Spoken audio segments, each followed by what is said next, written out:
Kisah cinta yang dibayar mahal dengan pengkhianatan termanis. Arya tahu istrinya berselingkuh, tapi ia tak menyangka ia akan dihina di depan umum. Ditampar 5 kali oleh wanita yang sangat ia cintai. Rania mengira ia bisa lolos, tapi ia lupa. Pria yang ia tampar adalah pemilik takdirnya. Saat kekuasaan dihadapkan pada rasa sakit, pembalasan seperti apa yang paling menyakitkan? Sebelum melanjutkan ceritanya, mari tuliskan di komentar, dari mana kamu menonton video ini. Semoga yang sudah subscribe channel Hakikat Kisah, kami doakan dimudahkan urusannya, dilancarkan rezekinya, disehatkan badannya, dan dikabulkan semua doanya. Amin. Mari kita mulai ceritanya. Arya selalu percaya bahwa kekayaan terbesarnya bukanlah gudang-gedang pencakar langit yang tegak berkat holding company miliknya, melainkan senyum Rania. Senyum yang begitu mahal, selalu hangat dan menenangkan, yang dulu membuatnya merasa pulang kemanapun mereka berada. Mereka sudah 10 tahun menikah dan Bogi, Arya, Rania adalah ratu yang ia tempatkan di singgasana tertinggi hidupnya. Ia mencintai Rania bukan hanya karena wanita itu cantik dan anggun, tetapi karena Rania adalah motivasi di balik setiap kesuksesan yang ia raih. Semua hasil kerja kerasnya, semua aset yang bertambah, selalu ia dedikasikan untuk membuat Rania bahagia, memberinya kehidupan yang paling nyaman, bahkan jika itu berarti mengorbankan waktu istirahatnya sendiri. Pagi itu, seperti biasa, Arya bangun lebih dulu. Ia menatap wajah Rania yang masih terlelap. Ada rasa damai yang menusuk hatinya. Namun belakangan ini, rasa damai itu selalu diiringi secuil rasa asing, seperti bisikan samar di telinga yang enggan ia dengarkan. Rania terlihat semakin cantik, terlalu cantik malah. Pakaiannya lebih baru, perawatannya lebih intens, dan parfumnya selalu berganti dengan aroma yang lebih mewah dan menusuk. Itu wajar, pikir Arya, karena ia mampu membelikannya, dan Rania pantas mendapatkannya.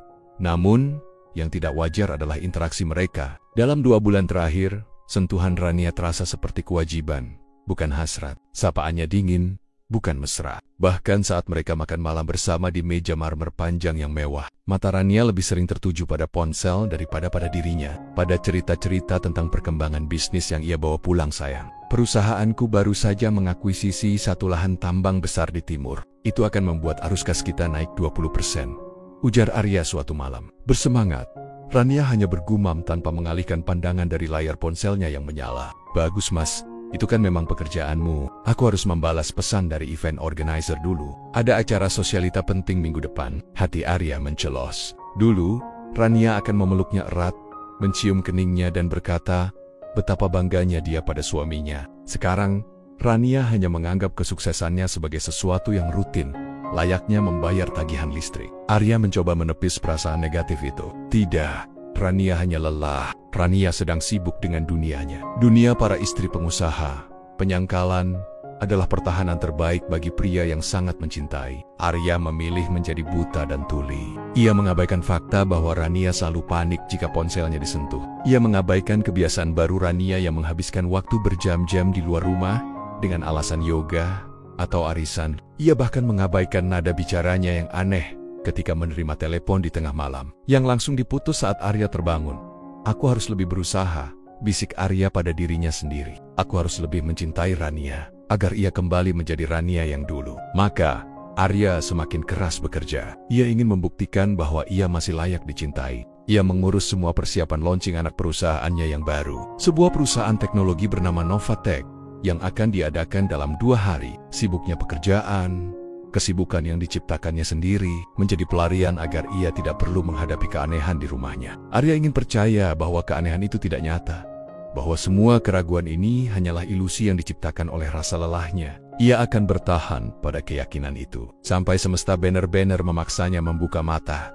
Arya memutuskan untuk memberikan kejutan. Ia merasa sudah lama sekali ia tidak memberikan waktu khusus untuk Rania. Waktu yang benar-benar tanpa imbel-embel bisnis atau sosialita. Ia membeli cincin berlian baru yang ukurannya 2 kali lipat dari cincin pernikahan mereka. Ia memesan restoran paling eksklusif di kota, membatalkan beberapa pertemuan penting, dan mengirimkan pesan singkat kepada Rania, meminta istrinya bersiap di rumah pada pukul 7 malam. Tiba di rumah pukul 6 sore. Arya bersemangat. Ia membayangkan senyum Rania yang berbinar saat melihat berlian itu, dan malam yang akan mereka habiskan untuk berbicara dari hati ke hati, seperti dulu. Namun, Rania tidak ada di rumah. Di atas meja rias, tergeletak sebuah surat singkat. Mas, maaf. Ada pekerjaan mendadak yang tidak bisa ditunda. Aku harus keluar kota malam ini. Penting sekali. Anggap saja ini bagian dari duniaku yang harus kamu hargai. Sampai jumpa besok. Pekerjaan mendadak. Kellywood. Hati Arya terasa seperti diremas. Kecewa.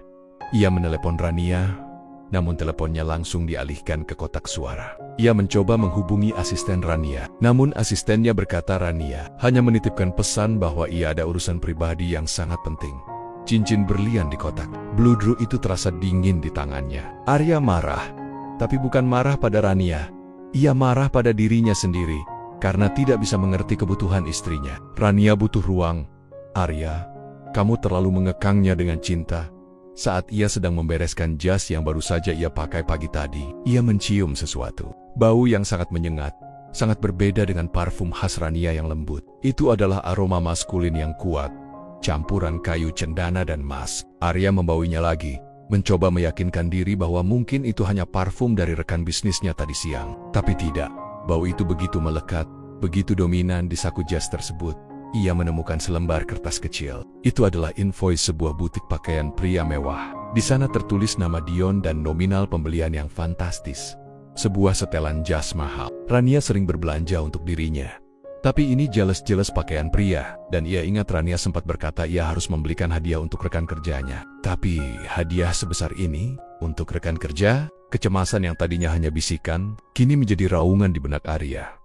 Rasa penasaran yang mematikan akhirnya mengambil alih akal sehatnya. Ia tidak ingin merusak kepercayaannya, tapi ia juga tidak bisa hidup dalam kebohongan yang ia ciptakan sendiri.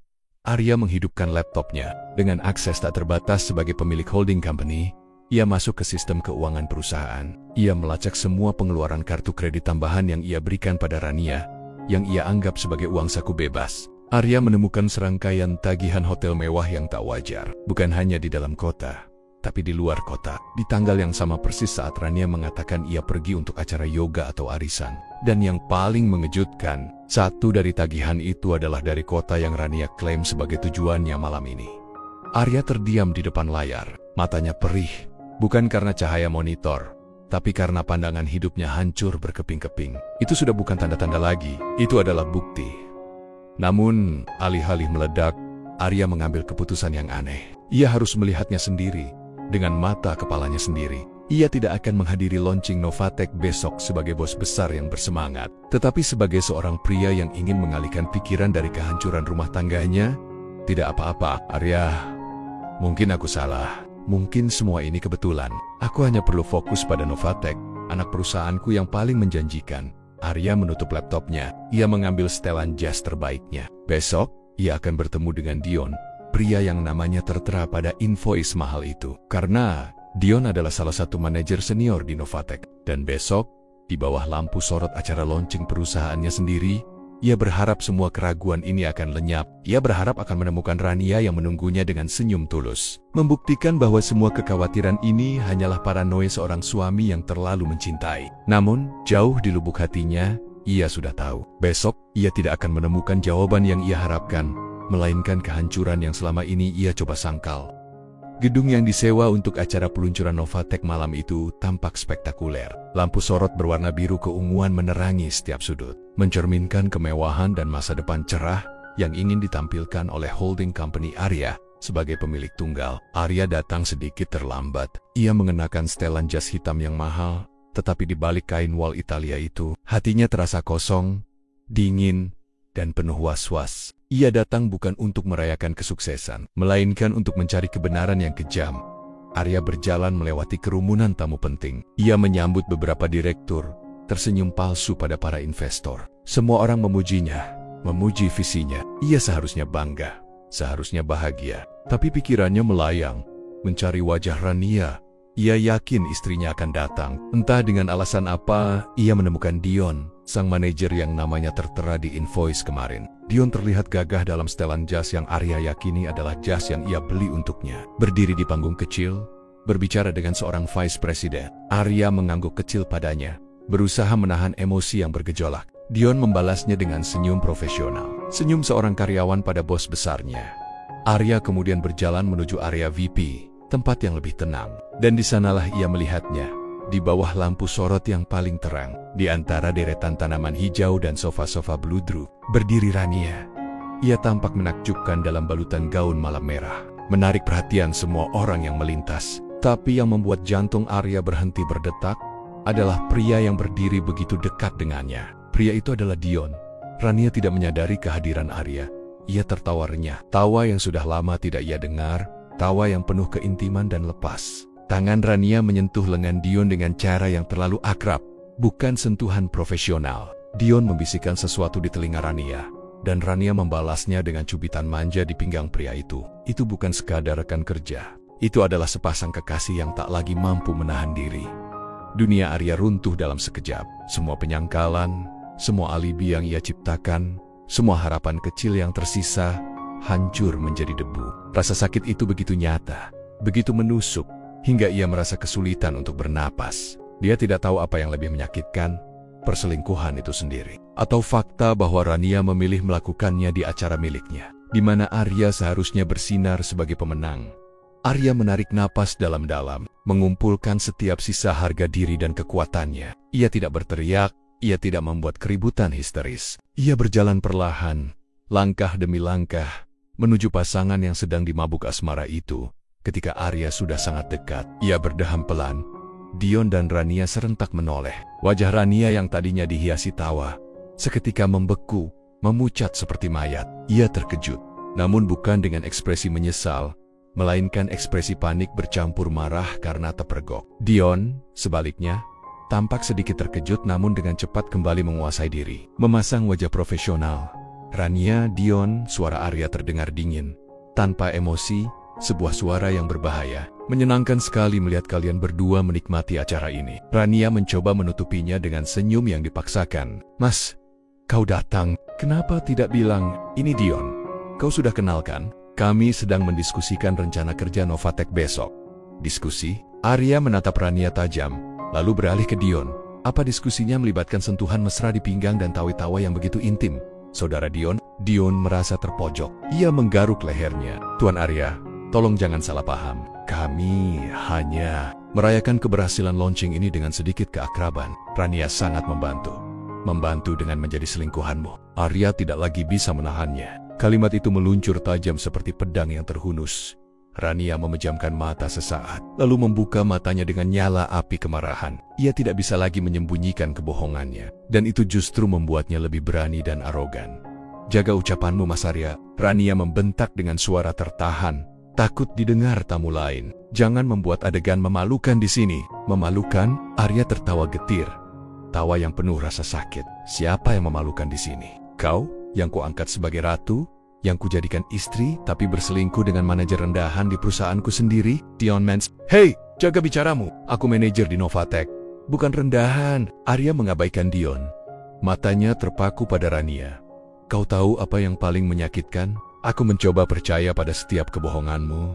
Aku mencoba menepis setiap bukti, karena aku mencintaimu, Rania. Kau menghancurkan kepercayaanku di rumahku sendiri. Rania merasa terhina. Harga dirinya yang palsu lebih penting daripada rasa bersalahnya. Dalam amarah yang menguasai, ia melakukan hal yang paling tidak terduga. Hal yang akan mengubah segalanya. Tiba-tiba, tangan Rania terangkat cepat, tinggi, dan mendarat keras di pipi kiri Arya.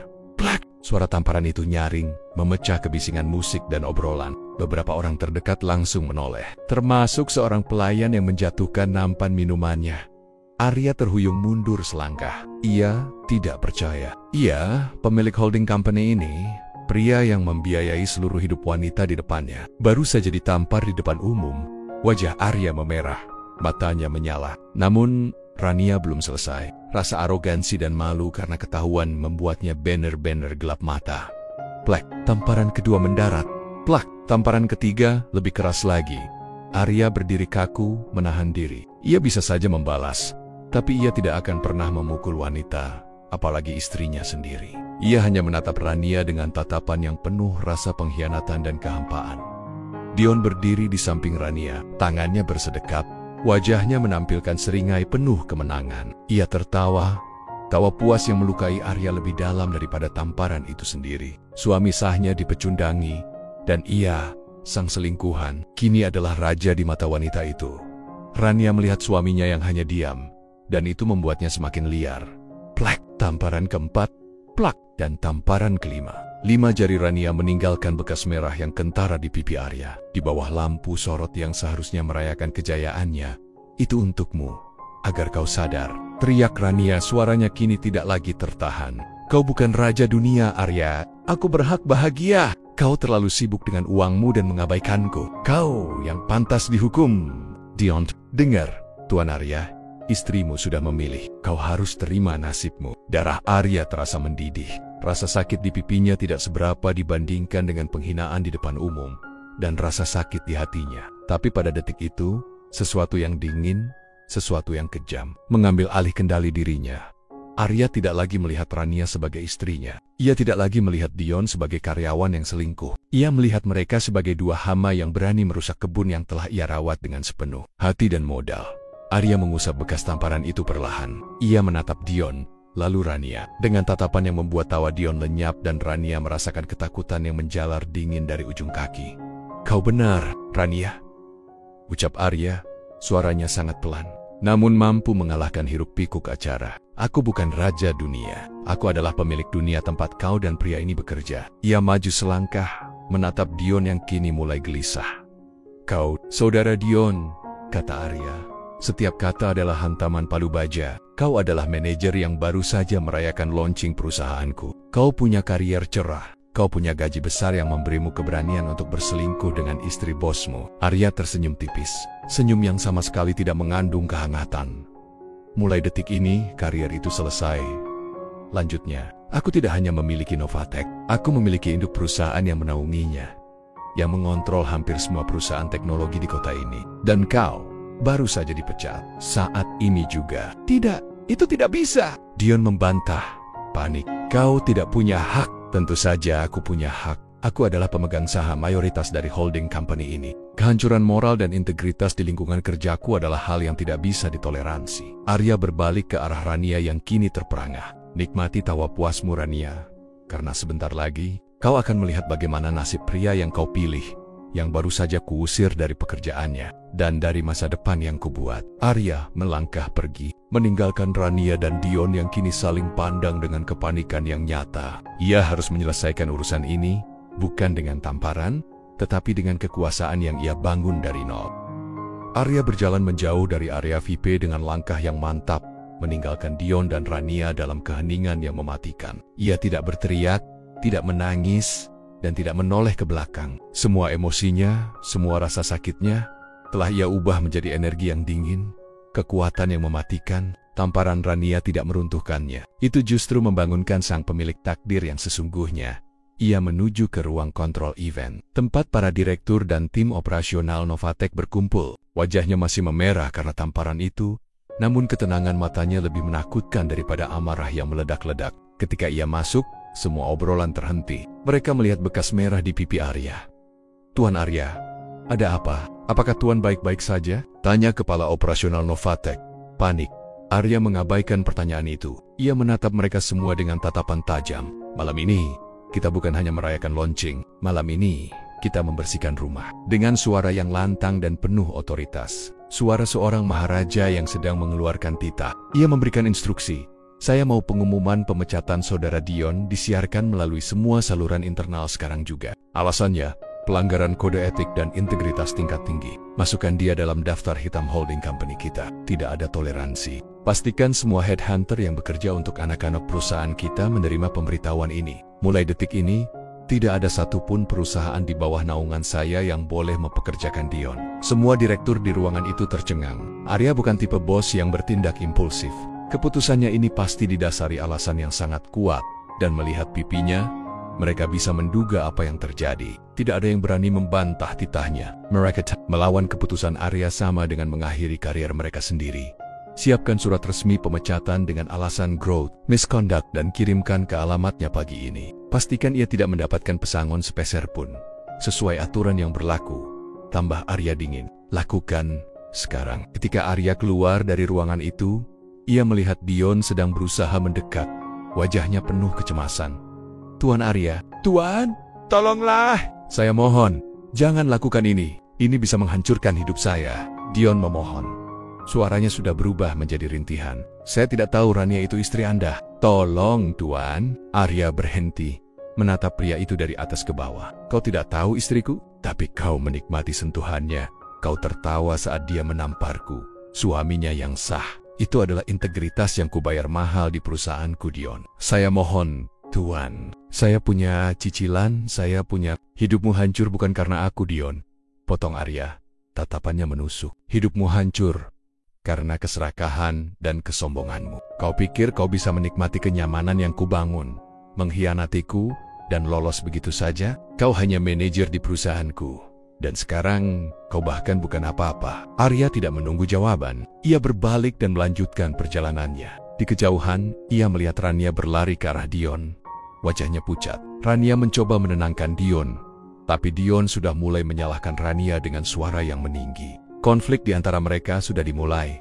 Hanya beberapa menit setelah blessing perselingkuhan itu terjadi, Arya tersenyum tipis. Pembalasan pertama sudah selesai. Kini, waktunya untuk urusan rumah tangga. Arya tidak pulang ke rumah megah mereka malam itu. Ia pergi ke kantor pengacaranya yang sudah ia percayai selama bertahun-tahun, yang sudah ia hubungi sebelum ia keluar dari ruang kontrol. Pertemuan itu sunyi, dingin, dan efisien. Pagi menjelang, Arya akhirnya tiba di rumah. Rania sudah menunggu di ruang tamu. Wajahnya kusut, bekas riasan semalam masih ada di bawah matanya. Ketakutan kini menggantikan arogansi, Mas. Kau sudah pulang. Dengarkan aku dulu. Aku bisa jelaskan. Rania langsung menghampiri. Mencoba memeluknya, Arya menghindar. Mengangkat tangan kanannya yang memegang amplop coklat tebal. Ia duduk di sofa, membiarkan Rania berdiri kebingungan. Tidak ada yang perlu dijelaskan. Rania, ucap Arya. Suaranya benar-benar datar, tanpa getar. Semua sudah jelas semalam. Tamparanmu yang kelima itu adalah penutup semua kebohongan. Aku minta maaf, Mas. Aku salah, aku Rania mulai menangis. Tangisan yang terdengar asing, tidak meyakinkan. Dion mempengaruhiku. Aku janji, aku akan menjauhi dia. Kita bisa perbaiki semua, Mas. Arya menatap mata Rania. Perbaiki apa, Rania? Aku mencintaimu. Aku memberimu segalanya. Apa yang kau lakukan? Kau berselingkuh di perusahaanku, lalu menamparku seperti aku ini pengemis di jalanan. Apakah kau pikir cinta dan harga diri itu bisa diperbaiki hanya dengan air mata yang terlambat? Arya meletakkan amplop coklat itu di meja kaca.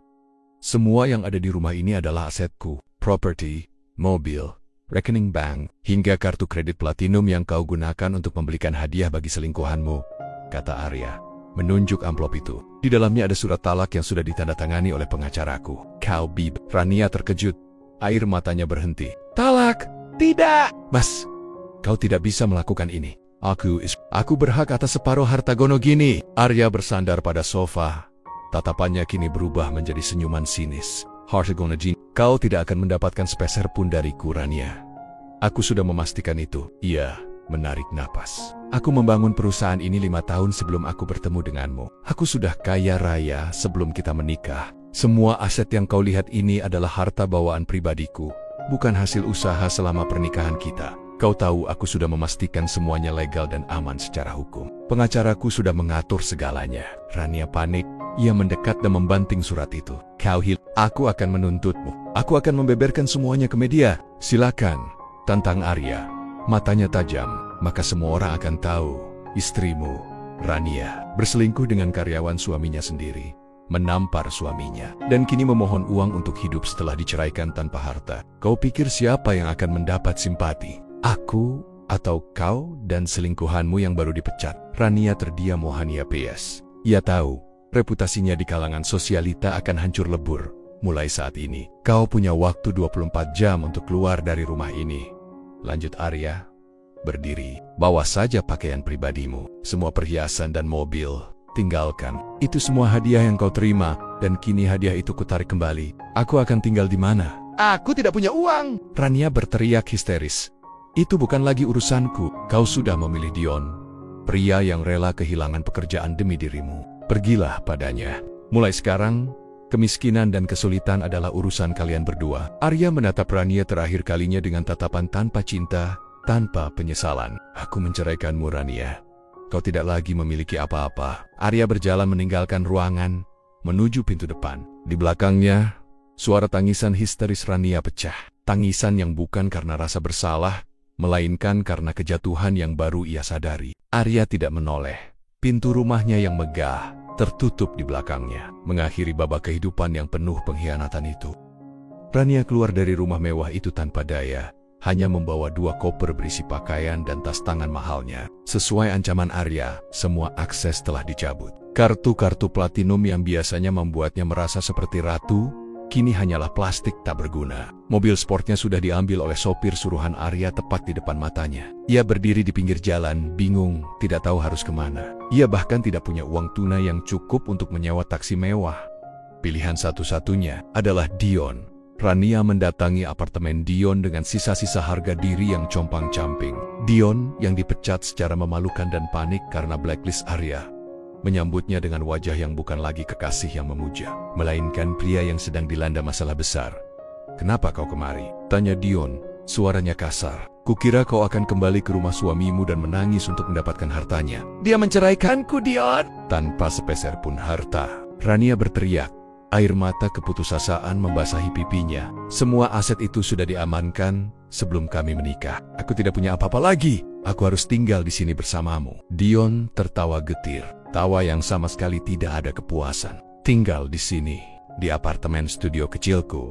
Kau pikir aku mampu membiayai gaya hidupmu, Rania? Gaji manajerku, yang kau anggap rendahan, sudah lenyap. Aku bahkan tidak bisa mendapatkan pekerjaan sales yang bagus, karena si brengsek Arya itu." Konflik pecah. Cinta yang dibangun di atas pengkhianatan dan materi, kini runtuh di hadapan kesulitan. Rania mulai menyalahkan Dion karena tidak becus menjadi pria kaya. Dion balik menuduh Rania sebagai wanita pembawa sial yang menghancurkan kariernya. "Jika kau tidak merayuku dan memprovokasiku, aku tidak akan melakukan itu. Aku punya karier yang bagus, Rania," seru Dion, melemparkan tas tangan Rania ke lantai. "Aku memprovokasimu? Kau yang haus kekayaan dan ingin merebutku dari Arya. Kau bilang Arya pria tua yang membosankan." Rania balas berteriak, menendang koper Dion malam itu. Mereka tidur di bawah satu atap, tetapi di ranjang yang berbeda, saling memunggungi, penuh penyesalan dan kebencian. Rania yang biasanya tidur di kasur king size sutra, kini harus tidur di sofa sempit.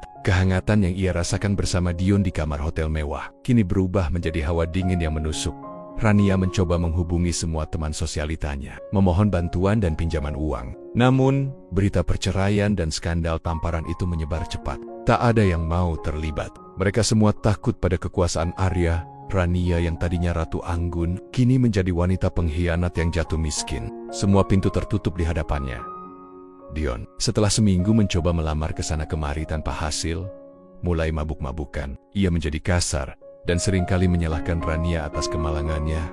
Suatu malam, Dion pulang dalam keadaan sangat mabuk. Ia melihat Rania sedang menangis sambil memandangi cincin berlian kecil yang masih tersisa di jarinya. "Jual it," Dion membentak. "Jual berlian kecil bodoh itu dan belikan aku minuman. Kau masih memikirkan perhiasan sementara kita tidak bisa membayar sewa." Rania menatap Dion dengan jijik. Pria yang ia pilih, pria yang membuatnya berani menampar suaminya, kini hanyalah pecundang mabuk yang meminta uang receh. Ia merindukan ketenangan Arya, kemewahan yang dijamin oleh Arya, dan yang paling penting, rasa hormat yang selalu Arya berikan. Tapi semua sudah terlambat. Ia telah membakar jembatan yang menghubungkannya dengan kehidupan lama, dan kini ia terperangkap di sisi yang salah.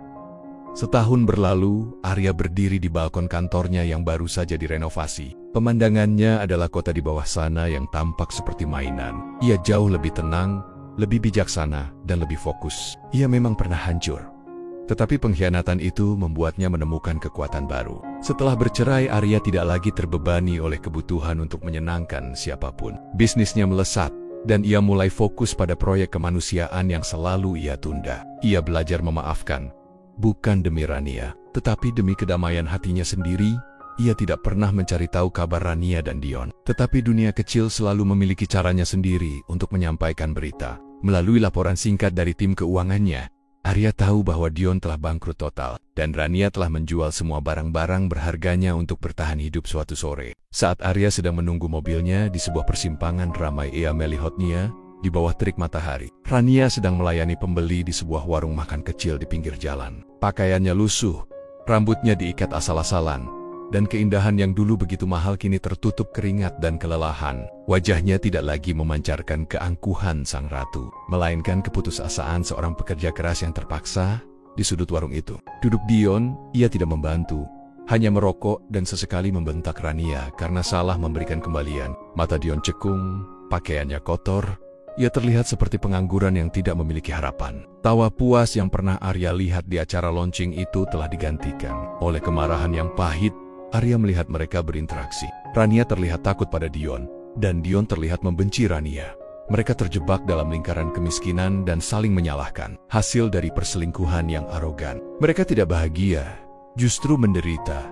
Penglihatan itu tidak membuat Arya senang atau bangga. Ia hanya merasakan gelombang rasa lega yang dingin. Lega karena ia sudah keluar dari toksisitas itu. Lega karena karma telah bekerja dengan caranya sendiri, tanpa perlu tangannya turun lebih jauh. Mobil Arya tiba. Ia masuk ke kursi belakang, menutup pintu, dan mobil mewah itu melaju perlahan. Arya tidak menoleh ke belakang. Ia telah menutup bab itu sepenuhnya. Dua orang yang memilih jalan pintas, yang menukar kesetiaan dengan gairah sesaat, yang membalas cinta dengan tamparan dan penghinaan, kini mendapatkan ganjaran yang sesuai dengan harga kesombongan mereka. Sementara Arya, pria yang dihina dan dikhianati, kini melangkah maju menuju masa depan yang damai, di atas takdir yang ia ciptakan sendiri, tanpa bayangan gelap dari masa lalu.